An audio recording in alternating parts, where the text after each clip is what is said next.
मई 1999 भारत पाकिस्तान के खिलाफ अपनी ही जमीन पर वो जंग लड़ रहा था जिसके लिए भारत पहले से प्रिपेयर नहीं था। वॉर के मिडिल तक भारत को कई कैजुअलिटीज का सामना करना पड़ा।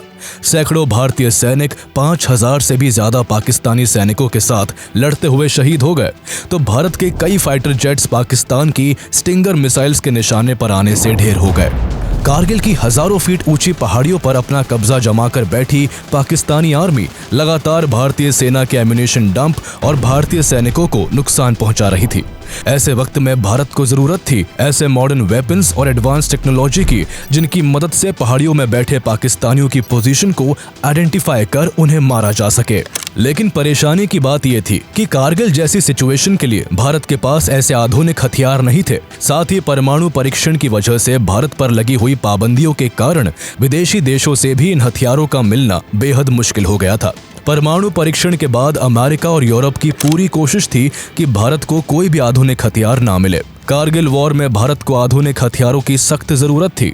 ऐसे मुश्किल वक्त में दुनिया की परवाह किए बिना इजराइल भारत की मदद के लिए सामने आता है। इजराइल के साथ आते ही जंग का सारा रुख ही बदल गया। कुछ ही दिनों में भारत ने अच्छी खासी बढ़त बनाते हुए पाकिस्तानी बंकर्स को ढेर करना शुरू कर दिया। बंकरों में छिपकर बैठे पाकिस्तानी घुसपैठिए अपनी जान की भीख मांगने लगे।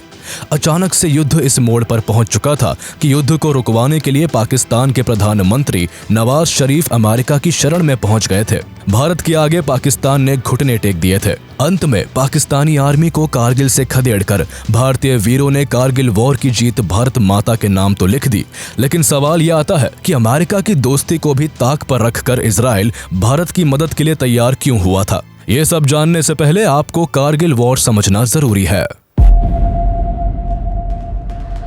1971 के इंडो पाक वॉर में भारत से करारी हार मिलने के बाद पाकिस्तान बुरी तरह बौखलाया हुआ था। पाकिस्तान हर कीमत पर अपनी इस हार के लिए भारत से बदला लेना चाहता था। लेकिन तभी कुछ साल बाद 1984 में एक बार फिर पाकिस्तान को भारत के सामने सियाचिन वॉर में मुंह की खानी पड़ी। लगातार हार की आग में जलते पाकिस्तानी फौजी परवेज मुशर्रफ को एक और हार बर्दाश्त कर पाना मुश्किल हो रहा था।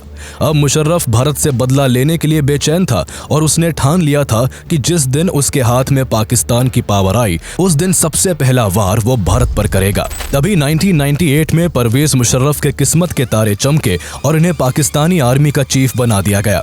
आर्मी चीफ बनते ही मुशर्रफ को भारत पर घाव करने का रास्ता साफ साफ नजर आने लगा। इसलिए अपने मंसूबों को पूरा करने के लिए मुशर्रफ ने भारत के खिलाफ ऑपरेशन बद्र को लॉन्च कर दिया। इस ऑपरेशन के तहत पाकिस्तानी आर्मी LOC को क्रॉस कर भारत की सीमा के अंदर दाखिल हो गई और कारगिल के पहाड़ी क्षेत्रों में घुसपैठ करना शुरू कर दिया। इस घुसपैठ के पीछे पाकिस्तान का मकसद कारगिल वैली से गुजरने वाले नेशनल हाईवे 1A पर कंट्रोल स्टैब्लिश कर कश्मीर और लद्दाख के बीच के कनेक्शन को कट ऑफ करना था। दरअसल NH1A जो अब NH1 का हिस्सा है, श्रीनगर और लद्दाख को तो जोड़ता ही है, साथ ही ये सियाचिन के लिए एक स्ट्रेटेजिक रूट भी है। पाकिस्तान का प्लान NH1A पर कब्जा कर भारत से लद्दाख को पार्शियली और सियाचिन को कंप्लीटली कट ऑफ करने का था। अल्टीमेटली ऐसा करके पाकिस्तान भारत से कश्मीर को हड़पना चाहता था, लेकिन इनका ये प्लान ताशी नामग्याल की वजह से बर्बाद हो गया। पाकिस्तानी सेना के घुसपैठ पर सबसे पहले कारगिल के बटालिक टाउन के एक लोकल शेपर्ड ताशी नामग्याल की नजर पड़ी।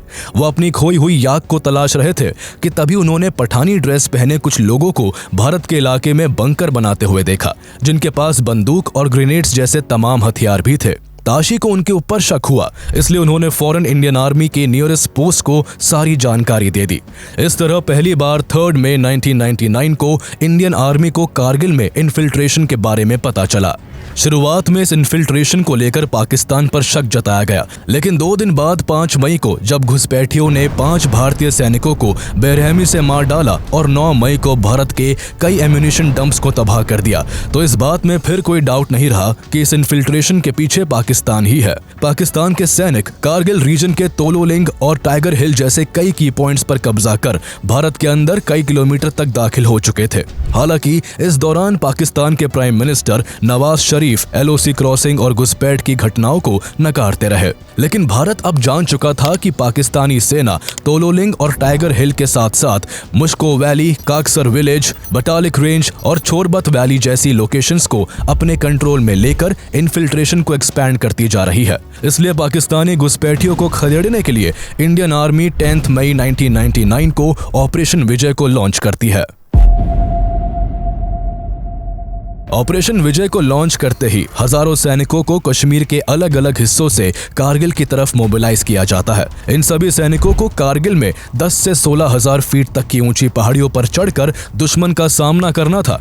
लेकिन परेशानी ये थी कि इतनी ऊंचाई पर पाकिस्तानी घुसपैठियों के बंकर्स होने के कारण वो इंडियन सोल्जर्स को इजीली लोकेट कर ओपन फायर कर सकते थे, जिस कारण दिन के वक्त चढ़ाई करना जान को जोखिम में डालने जैसा था। इसलिए दुश्मन की नजरों से बचकर पहाड़ियों पर चढ़ने के लिए रात का समय चुना गया। हालांकि रात में पहाड़ियों पर चढ़ना और भी मुश्किल काम था। रात के समय इन पहाड़ियों पर हड्डी जमा देने वाली ठंड पड़ती थी और ऑक्सीजन लेवल भी बेहद कम होता था, जिस कारण इतनी ऊंचाई पर सांस लेना भी काफी मुश्किल हो जाता था। लेकिन इतने टफ चैलेंजेस के बावजूद भारतीय सैनिक अंधेरी रात की कपकपाती ठंड में कारगिल की पेचीदा पहाड़ियों पर कई चुनौतियों का सामना करते हुए अपने मिशन को आगे बढ़ाते हैं।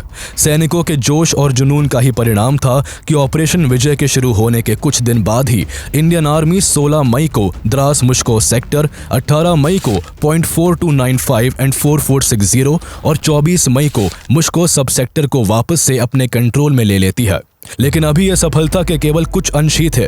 पूरी सफलता पाने में आर्मी को भारी मुश्किलों से गुजरना पड़ रहा था। पाकिस्तानी घुसपैठियों के पास ऊंचाई थी, जिस वजह से वो भारतीय सैनिकों को सीधा टारगेट कर रहे थे, जिससे लगातार कैजुअलिटीज हो रही थी। ऐसी सिचुएशन में कारगिल की हजारों फीट ऊंची पहाड़ियों पर छिप कर बैठे घुसपैठियों से लड़ने और इस जंग को जीतने के लिए आर्मी को एयरफोर्स की जरूरत थी। हालांकि कारगिल वॉर के इस स्टेज तक एयरफोर्स का इस्तेमाल केवल लॉजिस्टिक्स और रेकी के लिए ही हो रहा था, लेकिन अब एयरफोर्स का फुल्ली इन्वॉल्व होना बहुत जरूरी हो गया था, जिस कारण 26 मई 1999 को एयरफोर्स इस जंग का हिस्सा बन ऑपरेशन सफेद सागर लॉन्च कर देती है।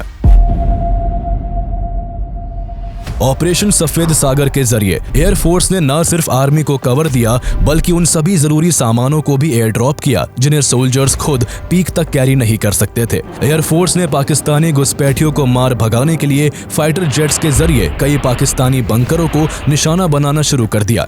हालांकि एयरफोर्स के लिए कारगिल की ऊंची पहाड़ियों में एयर ऑपरेशन करना काफी मुश्किलों भरा काम होने वाला था।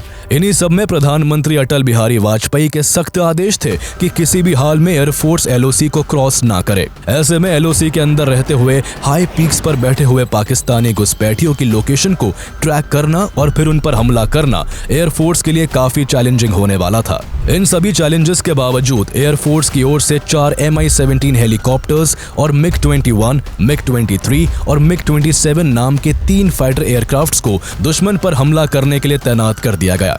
एक और जहां MI-17 हेलीकॉप्टर से रॉकेट दागे जा रहे थे, तो वही 3 फाइटर जेट्स का स्क्वाड्रन भी दुश्मन पर बुरी तरह कहर बरसा रहा था, जिस कारण पाकिस्तानियों के कई ठिकाने चकनाचूर हो गए और कई पाकिस्तानी सैनिक मारे गए। सब कुछ प्लान के मुताबिक चल रहा था कि अचानक से 80 मिलीमीटर के रॉकेट्स को दागते हुए MiG-27 फाइटर जेट के इंजन में गड़बड़ी आ गई, जिसके चलते एयरक्राफ्ट की स्पीड तेजी से कम होने लगी। क्रैश होने के खतरे को भांपते हुए MiG-27 में सवार लेफ्टिनेंट कंभम नचिकेता ने पहले MiG-21 में बैठे स्क्वाड्रन लीडर अजय आहूजा को जानकारी दी और फिर विमान से इजेक्ट कर दिया।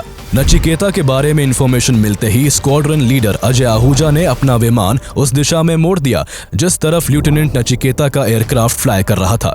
ऐसा करने से नचिकेता की लोकेशन का पता लगाकर उन्हें बचाया जा सकता था। हालांकि पहाड़ी इलाका होने की वजह से नचिकेता की एग्जैक्ट लोकेशन का पता लगाना आसान नहीं था, लेकिन फिर भी अजय आहूजा ने हार नहीं मानी और नचिकेता को ढूंढते हुए एलओसी के काफी नजदीक पहुंच गए। पर यहां पहुंचकर आहूजा को एहसास हुआ कि उनके विमान के पिछले हिस्से से कोई मिसाइल टकरा गई है। दरअसल ये स्टिंगर मिसाइल थी, जिसे पाकिस्तान की तरफ से अजय आहूजा के MiG-21 को निशाना बनाने के लिए दागा गया था। मिसाइल टकराने के बाद अजय आहूजा अपने जेट से सुरक्षित निकलने में कामयाब हो गए और वो एलओसी के पास भारत की सीमा के अंदर सुरक्षित उतरने में सफल हो गए। लेकिन उनका जेट एलओसी के दूसरे तरफ जा गिरा था। पाकिस्तानी सेना ने स्क्वाड्रन लीडर अजय आहूजा को भारतीय सीमा में घुसकर पहले कैप्चर किया और फिर उन्हें बड़ी बेदर्दी से मार डाला। एक तरफ अजय आहूजा पाकिस्तानी सेना का निशाना बन चुके थे, तो वही लेफ्टिनेंट नचिकेता विमान से इजेक्ट करते समय पाकिस्तान के इलाके में लैंड कर गए थे, जहां पाकिस्तान आर्मी ने उन्हें इमीडिएटली कैप्चर कर लिया था। पाकिस्तान द्वारा स्क्वाड्रन लीडर अजय आहूजा की हत्या करना और लेफ्टिनेंट नचिकेता का कैप्चर होना एयरफोर्स के लिए एक बड़ा झटका था। हालांकि इंटरनेशनल प्रेशर के चलते 3 जून को पाकिस्तान द्वारा नचिकेता को वापस भारत भेज दिया गया, लेकिन इंडियन एयरफोर्स को ऑपरेशन सफेद सागर की शुरुआत के 3 दिनों में ही एक के बाद एक कई नाकामियों का सामना करना पड़ रहा था। 3 दिन के अंदर ही पाकिस्तान आर्मी ने स्टिंगर मिसाइल्स के जरिए भारत के कई फाइटर जेट्स और कई हेलीकॉप्टर्स को मार गिराया था। एक तरफ इंडियन आर्मी कारगिल की ऊंचाई जैसी मुश्किलों से जूझ रही थी, तो वही अब एयरफोर्स को भी काफी प्रॉब्लम्स का सामना करना पड़ रहा था। एयरफोर्स को एक तरफ ऊंचाई पर बैठे पाकिस्तानी घुसपैठियों के निशाने से बचते हुए उन पर हमला करना था, तो वही दूसरी ओर एयरफोर्स के सामने LOC को पार न करने का चैलेंज भी था, क्योंकि ऐसा करने का अंजाम पाकिस्तान की मिसाइल्स के निशाने पर आना था। इसलिए air chief marshal Anil Yashwant Tipnis को कुछ ऐसे एडवांस मिलिट्री टूल्स की जरूरत पड़ी जिनसे कारगिल की पहाड़ियों में छिपे दुश्मन की एग्जैक्ट लोकेशन पता लगाकर उन्हें खत्म किया जा सके। लेकिन उस दौरान इंडियन एयरफोर्स के पास ऐसे एडवांस इक्विपमेंट्स अवेलेबल नहीं थे, इसलिए उन्हें किसी और कंट्री से इंपोर्ट करने की जरूरत थी। पर भारत के लिए एक और मुश्किल इस बात की थी कि 1998 में पोखरण में किए गए न्यूक्लियर टेस्ट की वजह से भारत पर अमेरिका द्वारा सैंक्शंस लगा दिए गए थे, जिस कारण भारत के लिए किसी और देश से मिलिट्री वेपन्स और टूल्स का मिल पाना काफी मुश्किल हो गया था। मुसीबत की इस घड़ी में इंडियन एयरफोर्स को एडवांस वेपन्स की सख्त जरूरत थी। भारत के लिए ये वॉर काफी क्रिटिकल सिचुएशन से गुजर रही थी, इसलिए देर न करते हुए भारत ने इजराइल का रुख किया। भारत की ओर से इजराइल के सामने एडवांस टूल्स एंड वेपन्स की लंबी लिस्ट के साथ उसकी डिलीवरी जल्द से जल्द करने की अपील की गई। एक तरफ जहां अमेरिका ने भारत को GPS एक्सेस देने तक से मना कर दिया था, जिससे कारगिल की पहाड़ियों में कब्जा किए बैठे पाकिस्तानी घुसपैठियों की लोकेशन को ट्रैक करने में मदद मिल सकती, तो वही दूसरी ओर इजराइल ने भारत की अर्जेंसी को समझते हुए फौरन हर मुमकिन मदद मुहैया करने का काम किया। इजराइल ने न केवल इंडियन एयरफोर्स के फाइटर जेट्स के लिए लेजर गाइडेड मिसाइल्स प्रोवाइड किए, बल्कि ऐसे सर्विलेंस ड्रोन्स भी दिए जिनसे इजीली पाकिस्तानियों पर निगरानी रखी जा सके। इसके अलावा इजराइल ने पाकिस्तान को लेकर भारत के साथ कई खुफिया जानकारियां भी साझा की, जिससे भारत को इस वॉर में काफी बढ़त मिलने वाली थी। हालांकि इस दौरान भारत की मदद करने की वजह से America and other western countries का इजराइल के ऊपर काफी दबाव था। अमेरिका ने इजराइल पर इंडिया को मिलिट्री इक्विपमेंट का सपोर्ट न देने के लिए काफी प्रेशर डाला, लेकिन इजराइल इस प्रेशर के बावजूद भी भारत की मदद करने पर डटा रहा। इसके बाद अमेरिका की तरफ से वेपन डिलीवरी में डिले करने की कोशिश भी की गई, लेकिन इजराइल ने अमेरिका की दोस्ती को भी ताक पर रखकर भारत को जल्द से जल्द सारी जरूरी चीजें अवेलेबल करवाई। इजराइल ने भारत को वो lightning electro optical targeting pods भी प्रोवाइड किए, जिनको खरीदने की डील भारत ने इजराइल से 1997 में ही कर दी थी। हालांकि डील के हिसाब से इन टारगेटिंग पॉड्स की डिलीवरी में अभी काफी समय बाकी था, लेकिन कारगिल वॉर की सिचुएशन को समझते हुए इजराइल ने डिलीवरी डेट से पहले ही इन्हें भारत को डिलीवर कर दिया। इन लाइटनिंग टारगेटिंग पॉड्स की खासियत थी कि इनमें एडवांस प्रिसीजन टारगेटिंग सिस्टम होने के कारण इंफ्रारेड रेडिएशन की हेल्प से बहुत दूर से ही किसी भी टारगेट को आइडेंटिफाई और लोकेट किया जा सकता था। साथ ही इन पॉड्स में एक हाई रेंज कैमरा भी मौजूद था, जिसकी मदद से पायलट किसी भी टारगेट की पिक्चर को हाई रेजोल्यूशन में कैप्चर कर सकता था। इजराइल की तरफ से दिए गए ये टारगेटिंग पॉड्स इंडियन एयरफोर्स के लिए काफी मददगार साबित होने वाले थे, लेकिन प्रॉब्लम अब ये थी कि इन आधुनिक हथियारों में इंडियन एयरफोर्स को उस वक्त इतनी एक्सपर्टीज नहीं थी कि वो टारगेटिंग पॉड्स और बाकी एडवांस टूल्स को इस्तेमाल कर सके। भारत के इस उलझन को भी दूर करने के लिए इजराइल ने मदद का एक और कदम बढ़ाया और अपने टेक्निकल इंजीनियर्स को भारत भेज दिया, जिस कारण एयरफोर्स के पायलट्स और टेक्निकल टीम्स को इन सभी वेपन्स के इस्तेमाल के बारे में काफी कुछ सीखने को मिला, जिसका यूज अब कारगिल वॉर में पाकिस्तानी घुसपैठियों के खिलाफ किया जाना था।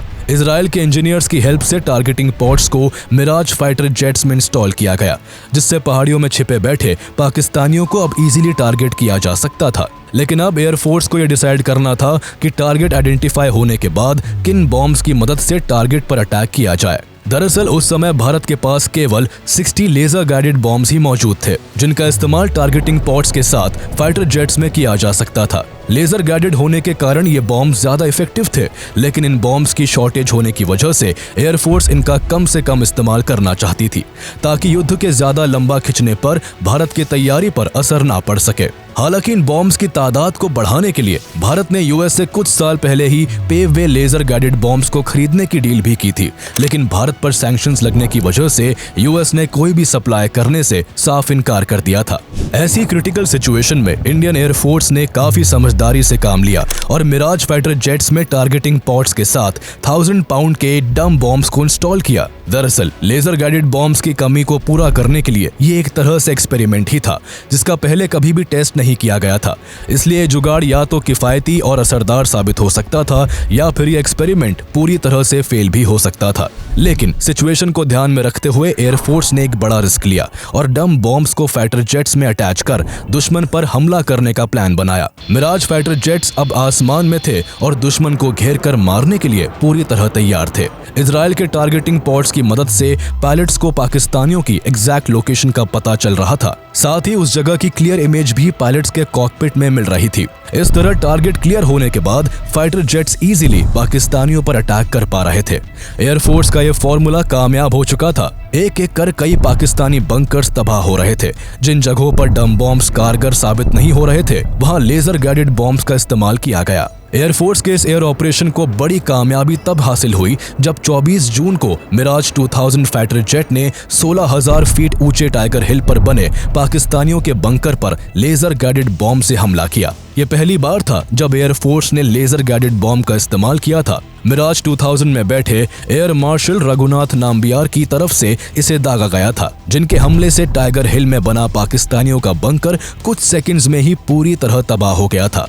कई पाकिस्तानी तुरंत ढेर हो चुके थे तो कुछ बुरी तरह जख्मी थे। इसके बाद का बचा हुआ काम इंडियन आर्मी ने कर दिया। 4 जुलाई को 192 माउंटेन ब्रिगेड के 18 ग्रेनेडियर्स ने टाइगर हिल की ऊंची पहाड़ियों पर चढ़कर दुश्मनों पर फायरिंग करना शुरू कर दिया।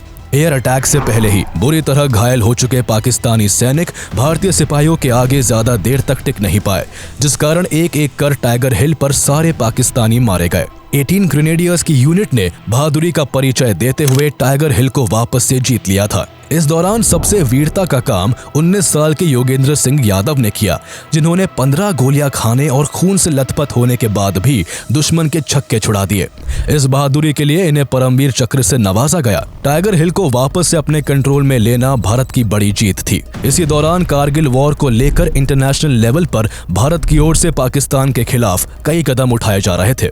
दरअसल युद्ध के दौरान जब भारत के बहादुर सिपाहियों के आगे पाकिस्तानी घुसपैठिए कमजोर पड़ने लगे और पाकिस्तान को अपनी हार साफ दिखने लगी, तो पाकिस्तान के प्राइम मिनिस्टर नवाज शरीफ युद्ध को रुकवाने के लिए यूएस से मदद मांगने लगे। हैरानी की बात यह थी कि जो पाकिस्तान सरकार इस घुसपैठ की जिम्मेदारी तक नहीं ले रही थी, अब वो युद्ध को रोकने के लिए अमेरिका का दरवाजा खटखटा रही थी। हालांकि जब यूएस प्रेसिडेंट बिल क्लिंटन और अटल बिहारी वाजपेयी के बीच इस मसले को लेकर बात हुई, तो वाजपेयी जी का साफ कहना था कि पाकिस्तानी सेना या तो खुद भारतीय सीमा को छोड़ दे, वरना हमारी मिलिट्री बलपूर्वक उन्हें बाहर खदेड़ फेंकेंगी। इसी दौरान वाजपेयी जी को पता चला कि पाकिस्तान कारगिल वॉर में परमाणु बम का भी इस्तेमाल कर सकता है, तो अटल बिहारी वाजपेयी ने साफ शब्दों में कहा कि अगर ऐसा हुआ तो अगली सुबह का सूरज निकलने से पहले तक पाकिस्तान दुनिया के नक्शे से गायब हो जाएगा। वाजपेयी जी के इस रुख से यूएस प्रेसिडेंट बिल क्लिंटन को साफ हो गया था कि भारत तब तक जंग खत्म नहीं करेगा जब तक कारगिल को वापस से जीत नहीं लेता। इसलिए जंग को जल्द से जल्द खत्म करने के लिए अमेरिका ने नवाज शरीफ पर जोर डाला कि वो पाकिस्तानी सेना को कारगिल से वापस बुलाए। अमेरिका का ये रवैया देखकर नवाज शरीफ के चेहरे की हवाइयां उड़ गई। पाकिस्तान के लिए कारगिल वॉर में ये दोहरी हार थी। एक तरफ वो ग्राउंड लेवल पर भारत से शिकस्त खा रहा था, तो वही अमेरिका और बाकी देश पाकिस्तान को बेवजह युद्ध शुरू करने के लिए फटकार रहे थे। जहां पाकिस्तान के प्रधानमंत्री इंटरनेशनल प्रेशर में थे, तो वही पाकिस्तानी सैनिकों पर इंडियन आर्मी और एयरफोर्स मौत बरसा रही थी। इजराइल के टारगेटिंग पॉड्स की मदद से एक एक कर सारे पाकिस्तानी ठिकानों को टारगेट किया जा रहा था। इंडियन एयरफोर्स अपने हमले से टाइगर हिल में बने पाकिस्तान के कमांड एंड कंट्रोल सेंटर को तो तबाह कर ही चुकी थी, साथ ही एयरफोर्स ने मुंथो धालों में पाकिस्तानी सेना का सप्लाई डंप भी ढेर कर दिया था।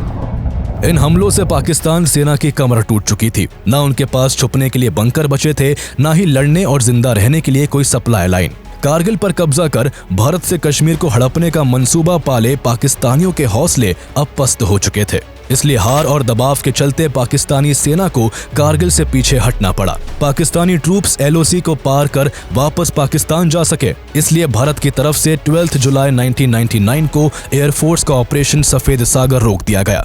लेकिन जब कुछ पाकिस्तानी सैनिकों ने चालाकी दिखाते हुए घुसपैठ जारी रखी और भारतीय सैनिकों पर हमला किया, तो उन्हें फिर से उन्हीं की भाषा में समझाया गया, जिस कारण 26 जुलाई तक एक पाकिस्तानी कारगिल को छोड़कर जाने के लिए मजबूर हो गया था।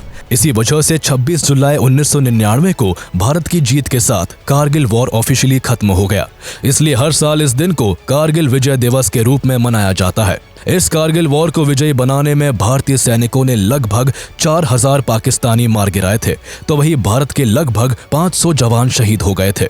एक और जहां कारगिल वॉर की जीत में भारतीय फौजों का साहस और बलिदान शामिल है, तो वहीं इजराइल के योगदान को भी भुलाया नहीं जा सकता है। इजराइल ने सही वक्त पर भारत को सही वेपन्स और मिलिट्री टूल्स देकर कारगिल वॉर में एक इम्पोर्टेंट रोल निभाया था। यही वजह थी कि कारगिल वॉर के खत्म होने के बाद साल 2000 में external affairs minister Jaswant Singh और होम मिनिस्टर लाल कृष्ण आडवाणी ने इजराइल का दौरा करके इजराइल का आभार व्यक्त किया था। भारत पाकिस्तान के मंसूबों से अच्छी तरह वाकिफ था, इसलिए कारगिल वॉर जैसी सिचुएशन के लिए अब भारत पहले से अपनी तैयारी को मजबूत रखना चाहता था। इसी कारण साल 2000 से 2010 के बीच इजराइल से भारत ने करीब $10 बिलियन के मिलिट्री इक्विपमेंट्स इंपोर्ट किए। देखा जाए तो कारगिल वॉर के बाद भारत और इजराइल के रिश्ते में एक बहुत जरूरी मोड़ आया, जिसके बाद से हथियारों का लेन देन तो बढ़ा ही, साथ ही भारत और इजराइल की दोस्ती की नींव भी मजबूत होती गई।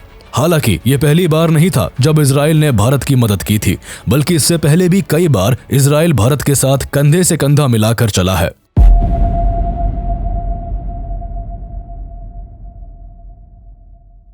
1947 में प्रधानमंत्री जवाहरलाल नेहरू ने पैलेस्टाइन के डिवीजन के लिए इजराइल के खिलाफ वोट दिया था और इजराइल को स्वतंत्र राष्ट्र के तौर पर मान्यता देने से इनकार कर दिया था। जवाहरलाल नेहरू ने इसके लिए जियोपॉलिटिकल कंपल्शंस और नेशनल इंटरेस्ट का हवाला दिया था। हालांकि इजराइल के अस्तित्व में आने के 3 साल बाद ईरान और टर्की के बाद 1950 में भारत ने भी इजराइल को रिकॉग्नाइज कर लिया। भारत ने इजराइल को मान्यता तो दे दी थी, लेकिन उसके साथ कोई भी डिप्लोमेटिक रिलेशन न रखते हुए भारत की विदेशी नीति पैलेस्टाइन के पक्ष में झुकी रही। इस सब के बावजूद इजराइल ने 1962 के इंडो चाइना वॉर में भारत को वेपन्स की सप्लाई की थी।